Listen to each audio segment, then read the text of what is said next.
अस्सलामुअलैकुम जी। तो दोस्तों, मेरी आज की वीडियो का टॉपिक अज़रबैजान और टर्की की जो कंपनी ओपन होती है उसके बिहाफ पे जो आप बिज़नेस टीआरसी लेते हैं इसका कंपेरिज़न के बारे में है।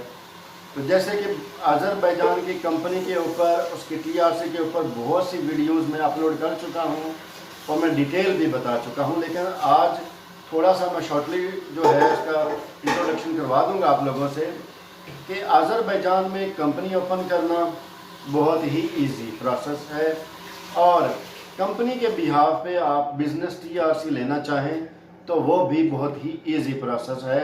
अगर आप जो अज़रबैजान की गवर्नमेंट की जो रिक्वायरमेंट है उसको पूरा करते हैं तो आपको कोई इशू नहीं होता कि वो आपकी जो टीआरसी है वो रिजेक्ट करें। हाँ, अगर आप कोई चीज़ मिस कर जाते हैं या कोई ऐसी चीज़ें जिनका आपको नहीं पता, आपका लॉयर या आपको कंसल्टेंट उस चीज़ के बारे में नहीं बताया उसने, या वो नया है इस फील्ड में, तो हो सकता है आपकी रिजेक्ट हो जाए। अदरवाइज़ 90+% मिस नहीं होती। अगर आपकी कंपनी रजिस्टर हो, अगर आपने कंपनी ओपन होने के बाद जो प्रॉपर जो प्रोसेस है उसको फॉलो किया है तो आपके टीआरसी रिजेक्ट नहीं होगी। लेकिन इसके बरक्स अगर आप टर्की की तरफ आते हैं तो यहाँ पे कंपनी ओपन करना तो बहुत इजी है, लेकिन अज़रबैजान की तरह वो भी इजी नहीं है, उसमें भी थोड़ी सी चीज़ें हार्ड हैं। लेकिन कंपनी ओपन हो जाती है, कोई मसला नहीं है।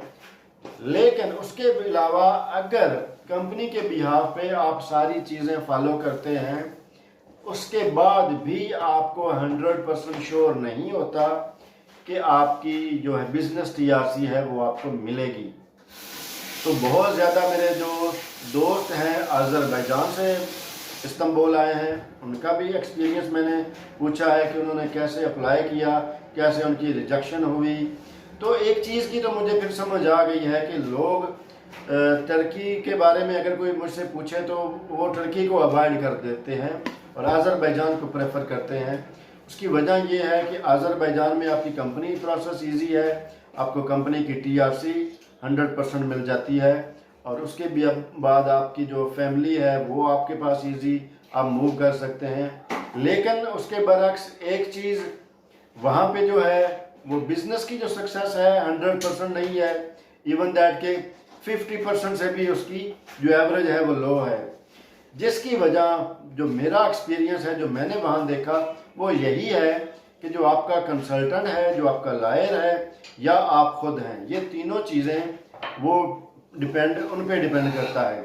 सबसे पहले तो बिज़नेस करने वाले पे डिपेंड करता है कि वो आता है और ब्लाइंड ट्रस्ट करता है और उसकी वजह से उसका बिज़नेस जो है वो सक्सेस नहीं होता। अगर बंदा आए अज़रबैजान में जो बिज़नेस करना चाहता है जिस फील्ड के रिलेटेड, उसके ऊपर टाइम स्पेंड करे, वर्कआउट करे, तो 90+% चांसेस हैं सक्सेस के। उसके बाद आप आ जाएं टर्की की तरफ, तो टर्की में इतने मैंने बिजनेसमैन नहीं देखे, यहाँ पे बहुत कम रेशो देखी है। इसके बरक्स मैंने अज़रबैजान में बहुत ज़्यादा लोगों को देखा है वो बिज़नेस कर रहे हैं। और जो टॉपिक था उसी की तरफ वापस आते हैं।